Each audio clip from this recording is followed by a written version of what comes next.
up, everybody? Thank you guys for joining us on Robert Garcia Unfiltered. We had another big weekend of lightweight fights. This past weekend, we had fights on Saturday and Sunday, 2 separate shows, one DAZN, one Showtime. Obviously, last week we had the big upset between from George Kambosos beating Teofimo Lopez for the undisputed crown at 135 pounds. But that was only the beginning of a 3-week span where we got the best lightweights in the world facing off against each other. This past weekend on Saturday, we had Jojo Diaz and Devin Haney fighting for the WBC Lightweight title. On Sunday, we had Gervonta Davis fighting Isaac Cruz for the WBA title. Next weekend, we have Lomachenko fighting Richard Commey for like a WBO international or something like that. But yeah, it's been a good stretch of lightweight fights. We'll start with the Jojo Diaz and Devin Haney card. Going into it, I don't remember if you ever gave like an official prediction. Devin Haney was obviously the big favorite. He has the WBC title, a portion of the WBC title. So does George Kambosos, or before was Teofimo Lopez. But Devin Haney, his first real, he fought Linares and stuff, but Linares a little past his prime. Jojo Diaz, a young fighter in his prime at 135 pounds. Devin Haney goes out there and wins a unanimous decision. What did you think of Devin Haney's performance, and what did you expect going into it, and what did Haney prove to you? Right now the lightweight division is probably the hottest division in boxing right now. There's so many good fights going on, so many talented fighters, so many guys that are coming from where people are not mentioning them, and now they're being mentioned. With Kambosos, winning the undisputed title, and Isaac Cruz, but going back to Haney's fight, before the fight, obviously we all we wanted Jojo. He's local kid, Southern California. Just came to training camp. He's training my gym. We've known him. I know his dad, very respectful man. Benny Lira, man, he worked my second amateur fight when I was 7 years old. Ben Lira. He has Daryl Hudson, the conditioning coach. That's how far I go with that's how far I go with Ben Lira. We're talking 40 years, man. 40 years with that I've known Ben Lira. And you just said Hudson, who works his Daryl, who works his conditioning. So obviously, that's the person we were cheering for, and I was really hoping to see him pull it off and win the fight. But Haney's showed that he's talented, and Haney's one of those fighters that does enough to win. He won't take risk. He won't risk. He won't try to please the crowd. He does enough to win the fight. He could lose 2 or 3 or 4 rounds, but he knows he's gonna win 8. He knows he's gonna win 9. He knows he's gonna win 7. As long as he knows he's winning the fight, that's all. That's the type of fighter he is, and he showed very good skills. He's fast. He's got he boxes really good. So in the lightweight division, I think he probably from what we've talked about, and placing him, I think we used to place him like number 5. He probably bumped up a little, maybe to like number 3, maybe even number 2 in the lightweights. Jojo Diaz, again, former Olympian, two-time world champ, and I think he was. at featherweight he missed weight, so he became champ at 130 IBF. At 135 he won like an interim or silver title, but at 130 he was world champ. Had some moments in the fight where it looked like he stunned Devin Haney, especially in that last round. Looked like he really hurt him. He had his moments, but it was never consistent enough for him to be winning a lot of rounds. I had it, I think, 8 rounds to 4 for Devin Haney, maybe 9 rounds to 3, something like that.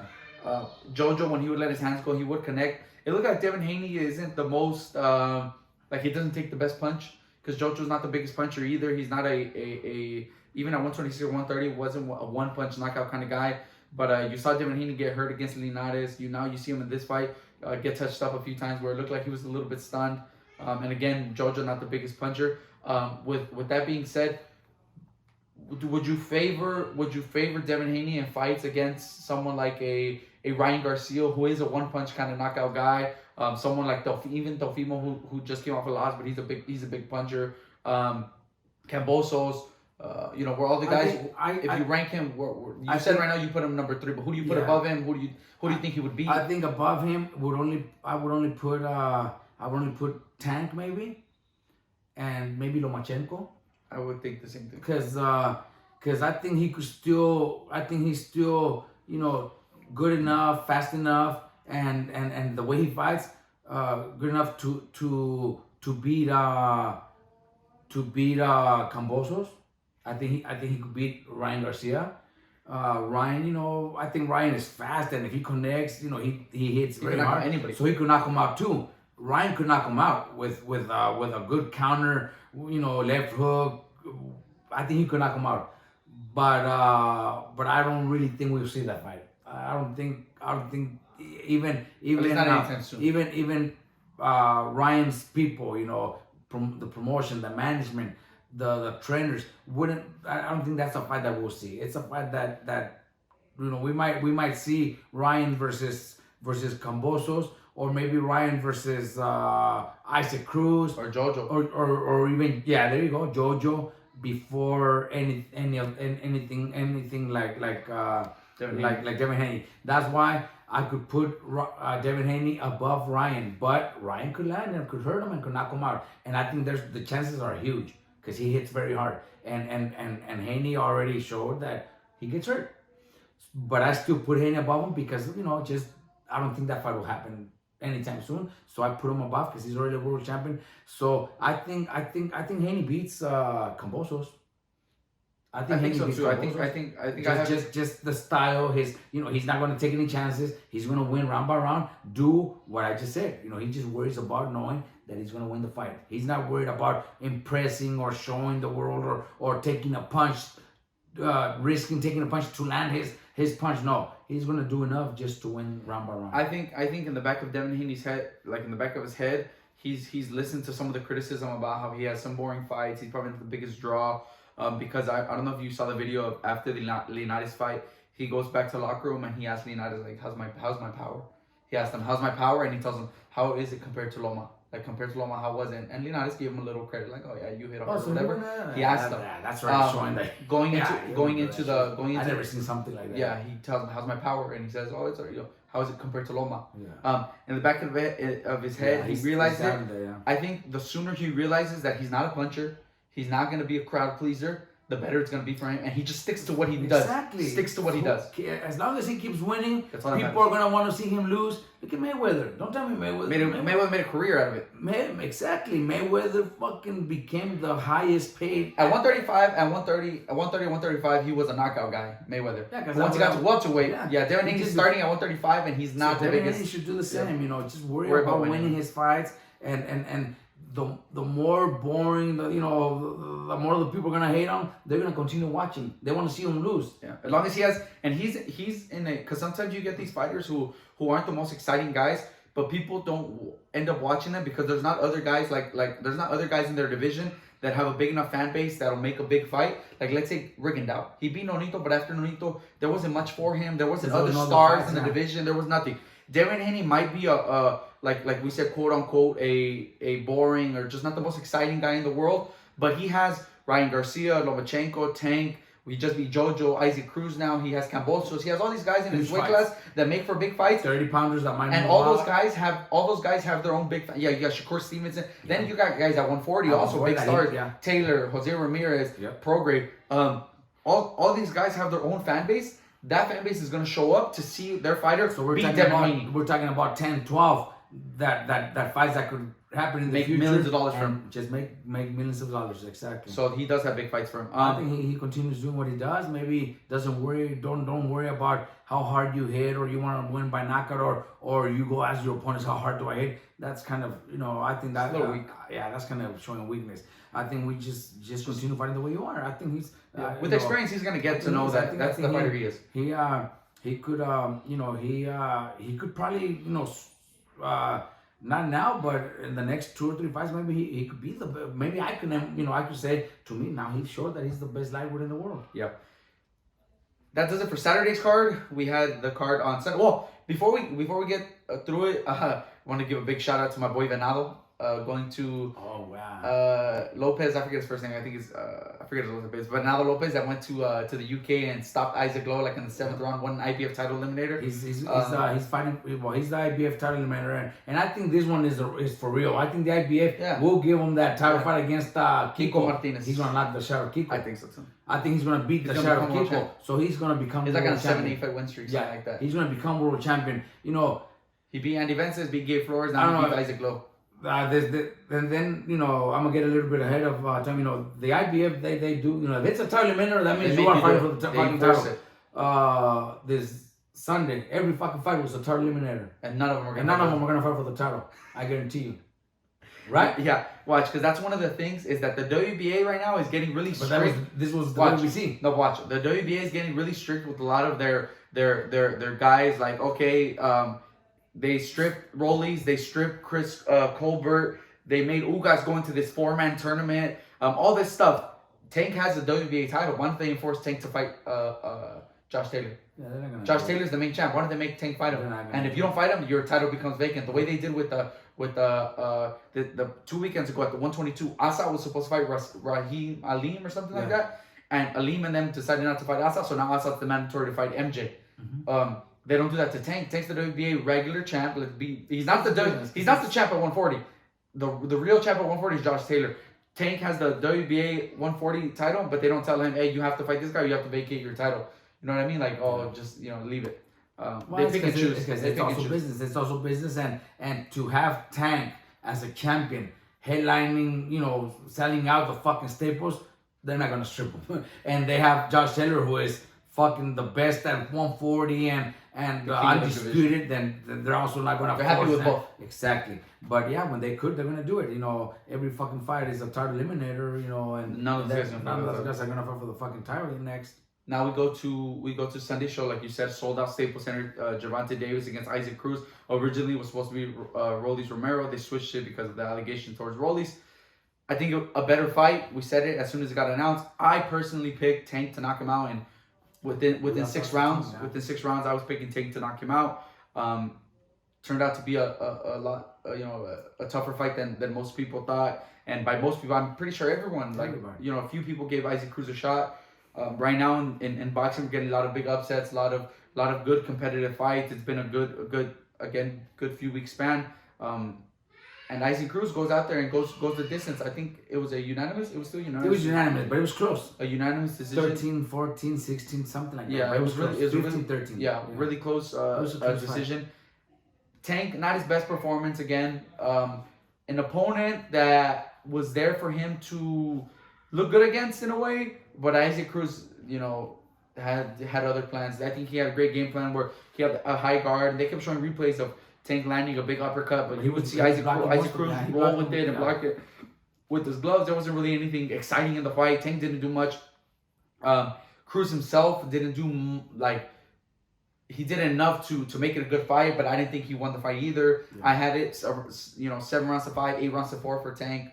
How did you see the fight? What did you think of Tank's I think it was a good fight, and like you said, I think we all expected Tank to land that one punch and knock him out cold. That's the way. We were actually hoping that Cruz, a kid that nobody knew, just coming from city, from Mexico. Well, I'm glad he, proved us wrong, because he didn't win the fight, but he won. He won because now he's going to continue getting big fights. He's going to be mentioned every time you talk in the lightweight division. Now you can just say the top 3 or the 4. What do they call them? Those fools? The 4 kings. The 4 kings. Something. Now that they have to mention 5 and 6 because Isaac Cruz just became a star and Cambosos. And the one that after we're done talking about this, that we got to start mentioning with all those guys, and he could probably give every single one of them a run for his money, is William Cepeda, Camarón.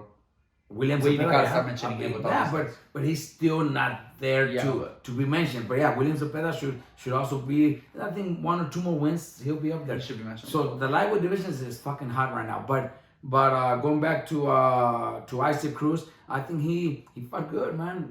He was in great shape. Always believed himself. He had his guard up all the time. He blocked those uppercuts very well.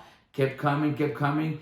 I would probably say I would have liked to see him throw more combinations instead of one punch at a time.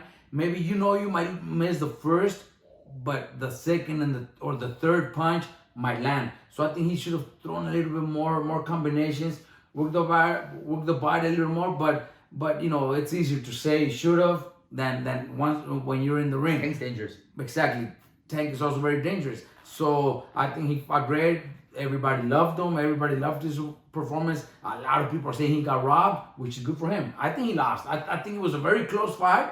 I think it was very close. Just, 15-13, something around there. But Tank won. I think Tank won. But it's good that a lot of people are thinking he got robbed, because that's only elevates him. Exactly, elevates him to be one of those big names, get paid much better in his next fight, and also be mentioned among the best just for the bigger paydays. He should have done this. No, I think he never opened his mouth, was always focused, fought the great fight. Me, in my opinion, maybe throw a little bit more punches, combinations, but at the same time, he would also be risking getting more, caught by some, because Tank would catch him. So overall, I think it was a great fight. Everybody was excited. I think could have been a little bit better. Maybe us that know boxing could say, "Fuck, Tank should have done this," but it looks like everybody loved it, because it sounds more like it was a robbery. So people love to see that shit. People love to talk about that, and that only benefits Isaac. Yeah, like you said, it was one of those fights for Isaac Cruz where he loses, but he doesn't go home a loser. He goes home with his stock going up. We've seen that a lot, recently with a lot of guys where they might lose the fight, but people go home with a lot more respect for them, or a lot more admiration for the way the performance that they put up. And that's really all you want to see from some of these guys. Again, you said about the lightweight division before. It was the four kings. You have Ryan Garcia, Gervonta Davis, Teofimo Lopez, and Devin Haney. Now in that mix, you have to throw Kambosos in. I think Teofimo's moving up to 140 pounds. They pretty much guarantee that's happening. So he goes up to 140. You add Kambosos. You add Isaac Cruz. Like I said, Loma should also be there. Lomachenko's in that division. You have to add. I believe you should be adding William Cepeda at this point in that mix. Jojo Diaz is in that mix. It's a division where it goes 10 deep. 10 deep. Yeah. And from there, they're all pick 'em fights. I think there's some styles that'll give some guys problems. I think I would pick William Cepeda to beat Ryan Garcia. I would pick I would pick Jojo Diaz to beat Isaac Cruz. I would pick Isaac Cruz to beat, it's just a mix of guys where no matter how you make fights, it's great fights. The only thing I leave a little disappointed in is still hearing Leonard Ellerbe, Floyd Mayweather, and talking about how they're only gonna fight guys within the PBC with their guy. So that means we can never picture Tank in a good fight. Yeah, well, his next fight's gonna be against Rollies. Nobody wants to see that shit. Nobody cares about that. Rollies isn't one of these guys that anybody considers one of the, not even in the top 10, top 15 of the lightweight division. He's not even there. And they're doing their job as a promotion in terms of they know that Tank has limitations and maybe they should whatever. But that's all they need to do. It's just. That's what I'm saying. Okay, it sucks that we won't see that we don't get to those fights. But for them, it's just gonna be business. They're gonna make a lot of money. They're turning Tank into a real household name. He sold out the Staples. None of that means. And he's very popular. His pay-per-view numbers won't be that bad. So they're gonna be terrible. No, well, I'm just saying but he's growing, and they're gonna build him into one day. Hopefully, they're hoping that he's the next pay-per-view star. And they don't care. They're just gonna be. Putting him in there, like you said, Rolly's going to be his next opponent, but they're making a lot of noise. Look at all the famous people that was there. People. As a fan, that's just as a fan, I don't care if I don't care if Magic Johnson's sitting ringside. If the fight sucks, if the fight isn't a good fight, the fight's not a good fight. I don't care if it sells 500,000 pay-per-views or sells 100,000. Terrence Crawford and Sean Porter sold less than 200,000 pay-per-view buys.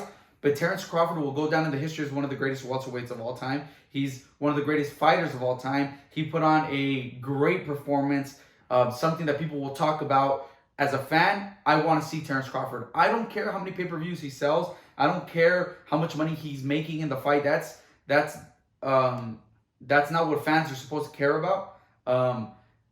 Leonard Ellerbe, Mayweather, and Tank, and the whole team have made it clear that they're basically telling the fans, we don't care what you guys say.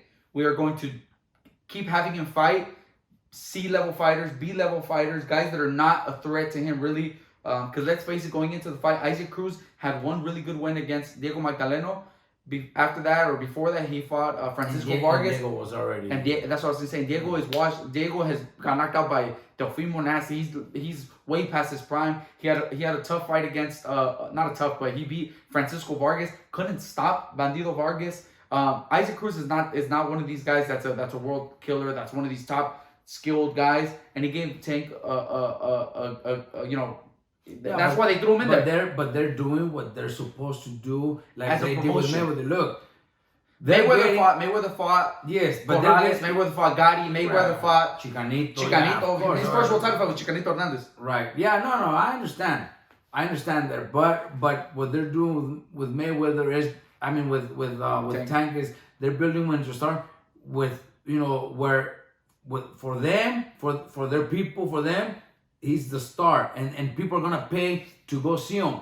But the rest of the world, the Mexicans, the whites, they're all gonna see him get knocked the fuck out too. They want because we. Yeah, but we want to see him get knocked out. But nobody thought Isaac Cruz was gonna knock him out. That's why nobody bought the pay-per-view. Did you pay for the pay-per-view?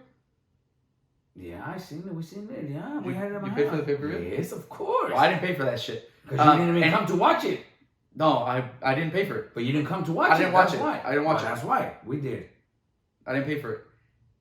When he fights Rollies, I'm not paying for that shit either because Rollies not going to beat him. Why not? You think Rollies going to beat him? No, but fuck it. Let's watch it. Why? We're in boxing. Why are you going to watch it? Watching exactly. You're in boxing. You're in boxing. It's like when you're in at home just watching some fucking soccer games. I don't watch soccer games at Sun. I do. I watch La Liga Mexicana, and I don't give a fuck. I like to watch it, just because I like to watch it. Because I like soccer. Okay. I like boxing, so let's watch a fight. Okay, and let's pay for it. Fucking $60, $70, $80. The whole family gets together. You don't think my dad... I'll save those $70 for Crawford versus Porter. You don't think my dad will, like when you want people to be together, fuck it, it's going to cost me $100. No, but everybody's gonna be around. I'm not doing that. So we're gonna watch it. The only reason you're saying that we should watch it is because we get to bring the family around. We could do that for other reasons. We could do it for other reasons, like those. They're telling the fans and me as a fan of the sport. They're getting all the people like Mayweather's fans, which is mostly blacks, to support Tank also, and he's getting a fucking following. He's getting popular. He's gonna have, just like Mayweather, all of Mayweather's fans are gonna be Tank's fans.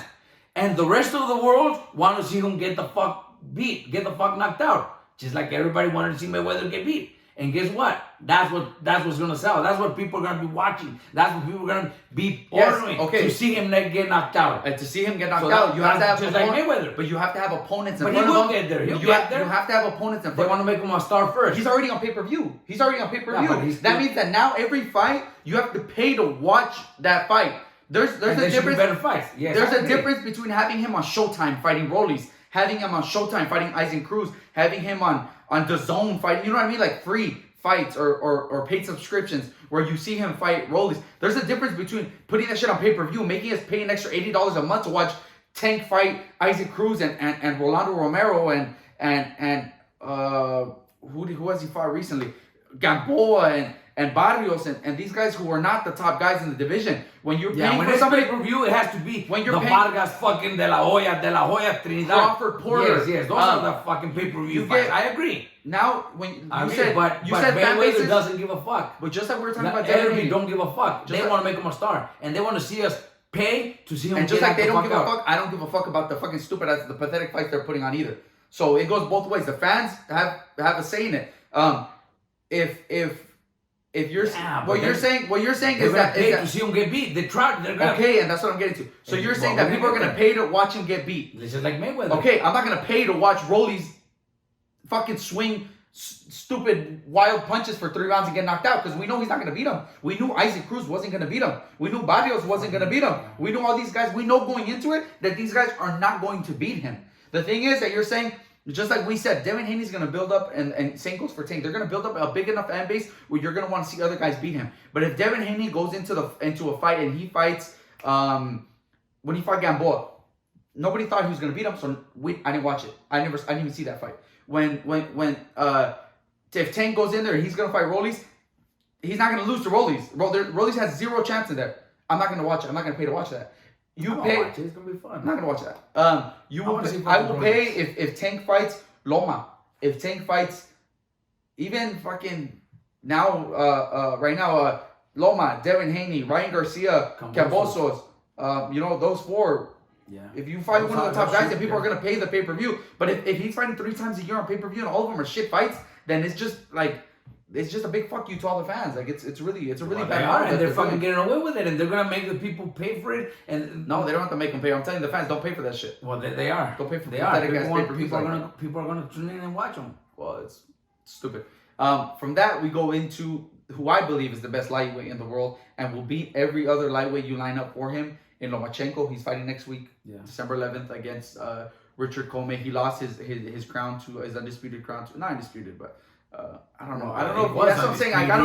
I believe it is undisputed, but there are so many people that comment and say Devin Haney's the WBC champ and this and that. They I don't know.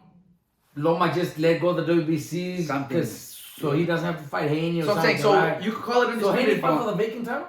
No, he's had the WBC title. But Haney didn't beat a champion, right? No, they sent him an email telling him that you're the world champion. Is that right? Just like that, without even a fight? Yes. He fought somebody where he won like an interim title, and then they sent him an email, congrats, you're the regular champ now. Because Loma left the vacant or some shit. For real? Yeah, that's how he became champ. He fought for it. So that is disputable, whatever you want to say. But he lost to Teofimo. I believe he will beat. I believe after the fight he would beat Teofimo in a rematch, and I still stand by it. I believe he beats George Cambosos. He beats Devin Haney. He beats Ryan Garcia. He beats Tank. He beats who else is left? Isaac Cruz, Jojo, whoever you want to name. I think Loma's the best lightweight. I think the only one that might give him trouble because of styles and because it's probably Haney. But I don't think he beats Haney. I mean, I don't think Haney beats him. But I think that's probably the most difficult one because Haney's style. He's taller and he's gonna try to just not take a chance and box on the outside and win. I think Tank is gonna be right there in front of him. After Tank's performance, after Devin Haney's performance, after Cambosos and Teofimo, I think Loma. But would you think Loma's the top dog? Yeah. I think the same thing. Yeah. And this Saturday he's gonna. I would say Loma, Tank, and then Haney. And I will still stick by it that if Cambosos has one fight in Australia, and if he's gonna fight, I think Loma is the one that goes over there and takes it from him. I think Loma is different from the rest of these guys. Loma has came back. Even Australia, even Top Rank here will never allow that fight over there because the pay-per-views are not going to be over here. There's a lot of stuff that maybe outside stuff. But Loma would go. Loma probably would, but it won't happen over there. It won't. I think Loma is the one guy out of all these guys that's a little different from the rest of them. Like we say, we hear all these guys. All they talk about is if you hear Tank, they talk about we're building a business, a model, and this and that. Well, I don't care. I want to see fights. You hear Loma, he says, I want to fight this guy, I want to fight that guy. You hear Devin Haney, he says, I want to go fight Cambosos. He's been calling out Loma for a while. You hear some of these guys that are a little bit different. I think Devin Haney and Loma have made it clear they would be willing to go to Australia. Devin Haney said it right after the fight. I think if you ask Loma, he would say the same thing. Those are the 2 guys that I think will go. And I think those are the two. Those 2 with Tank, but Tank, we will never see those fights that end up being the top dogs in the lightweight division. I think Devin Haney is a lot bigger than the rest of them. That's why, like you said, I do believe that he will give Loma the toughest fight. He'll give him the toughest fight. What about these guys at 135? Like we said, Teofimo's moving up to 140. How would you think these guys do at 140? Because after this past weekend, after seeing some of these guys, I think Loma's too small for the division. Tank already fought at 140, but he fought Mario Baidero's not the best. Not a top. Loma might never move up to 140. Loma will never. He's too small. Devin Haney, it looks like he might be a little too. Maybe green. Fragile. Yeah. He gets hit and looks like he doesn't respond very well to the punches. But I think he's still talented enough. He's still talented enough to do it. Teofimo is going to have a bunch of problems at 140. Yeah. Those guys are bigger, stronger, faster. My man go better, but I don't think so. Maybe Ryan still has stuff to do. But do you think they would?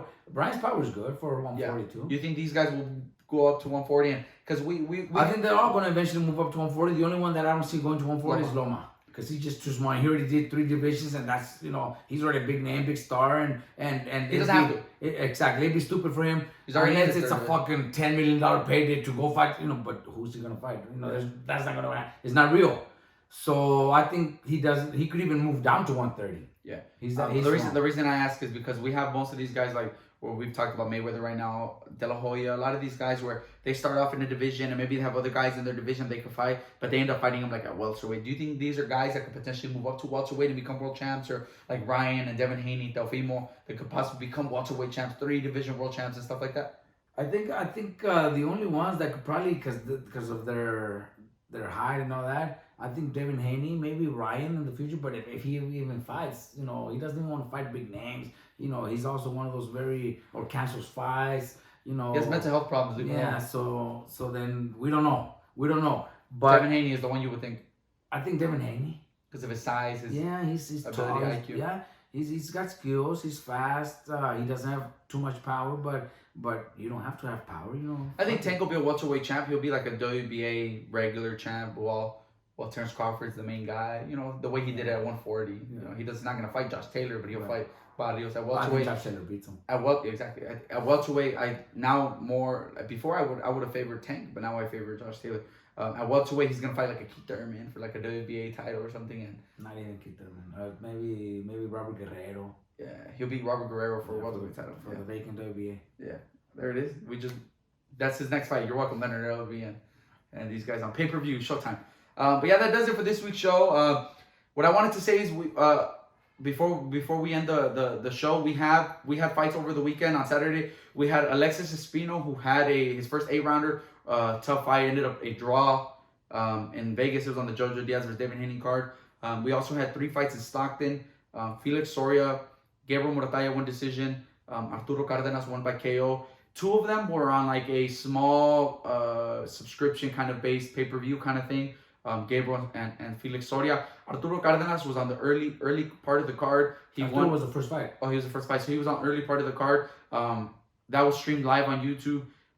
I'm going to get the video and I will be posting it on the channel. I'll probably post it up tonight, if not tomorrow. But I will be posting it so you guys can see Arturo Cardenas from Saguayo, Michoacan. He's 2-0, 2 knockouts now. And yeah, so you guys can start seeing him because from what... You know below heavyweight? Antonio Mireles, I haven't seen anything. I'm sure he fought, but we haven't seen anything. Like, I checked online and stuff, and I haven't seen anything about him. Art was checking yesterday, too. Okay. I don't know if they've talked to him and stuff. He had, the heavyweight, Antonio Mireles had a fight in Iowa. A local fight that they wanted to do for him. He didn't come out to camp. He just did his training camp there. He stayed home, did his camp, fought there. But again, I will be posting Arturo Cardenas fights so you guys can start seeing, some of these young guys. I would have posted the rest of them, but like I said, they were like on a smaller subscription type of pay-per-view thing, so we can't grab that and post it on the YouTube channel. But the Arturo Cardenas fight will be posted. I'll post it probably tonight, if not tomorrow morning. We finished our RGBA training camp experience 2021. That was great. 5 weeks with 10 different guys. I don't know if I can name all of them right now, but we had Agustin from Madera, California. Sylvester from San Antonio. Close to San Antonio. Polas from Chihuahua. We had Christian Bonifacio, who is from here, Southern California. We had Angel. We had 2 Angels. Angel from Houston. We had Angel from Oklahoma. I can't even remember their last names. We had Seth, who is from Odessa, Texas. Huicho from Grand Prairie or Dallas or Fort Worth or one of those.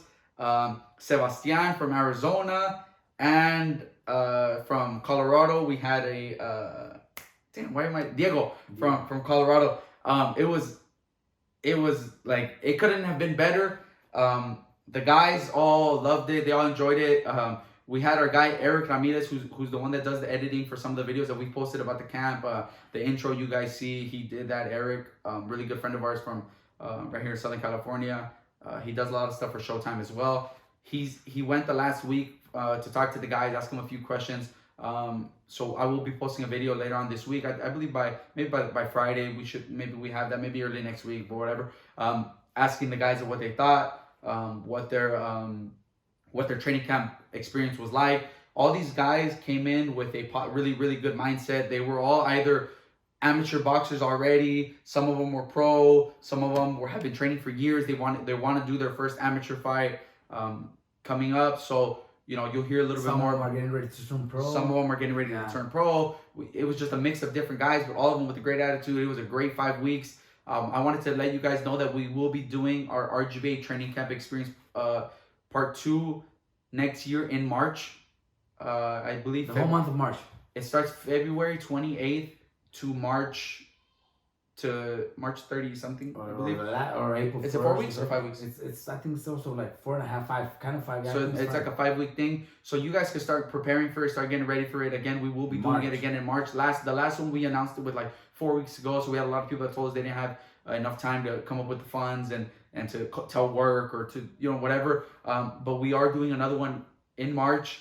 We will be doing, I believe, 2 in the summer, where we will be doing it for more like young, under 18, still going to school. Yeah, guys that are amateurs that are in school. In school, yeah. But they obviously can't come in during March or during school time. But during the summer, they're off from school, so we'll be doing 2 4-week camps in the summer that we will let you know more about after our March one. But just letting you guys know what the plan is to do it, because again, we had such a great experience with the first one. It was awesome, man. You know what the hardest part was? Having to say when they all left. I was in fucking Stockton, so when you said bye here. Yeah, when I said bye here, all of them right there, it was hard. Yeah, it sucks. hard. The guys were cool. You know, just a big shout out to all of them. You guys are gonna see again. They did a great job, man. We're proud of them, and we're gonna stay in contact with them, because I know there's some that are gonna be fighting. I told them, you know, don't take a fight unless you call me, and you know, we approve the opponent and stuff like that. You know, because they became part of the team, man, part of the family. Those guys were so cool, man. All of them, man. We were so proud of them. They did a great job, and they had a good time. And their dinner they had.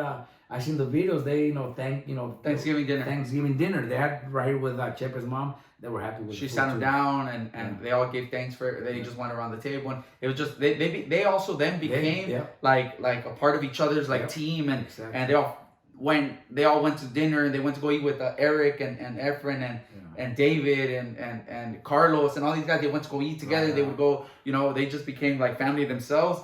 And we'll keep you guys posted on some of them. Pola fights, the month of March. One of them, Pola, is already pro. He's 4-0, 4 knockouts. He's fighting this Saturday. So we'll keep you guys posted on that. Another one is Sylvester, who's supposed to be turning pro early next year. In February. If we don't have fights that weekend, we will be going to San Antonio for that. His pro debut. Yes. But yeah, it was a great experience. You know, just letting you guys know that we will be doing another one in March. And we'll keep you guys posted on that. And again, I'll post the video from Arturo Cardenas' last fight. I'll post it up tonight or tomorrow. And I will be posting the video of the training camp experience, you know, a little interview that the guys did later on in the week, or maybe early next week. But that does it for this week's episode. Make sure you guys like, share, and subscribe, and we'll see you guys soon.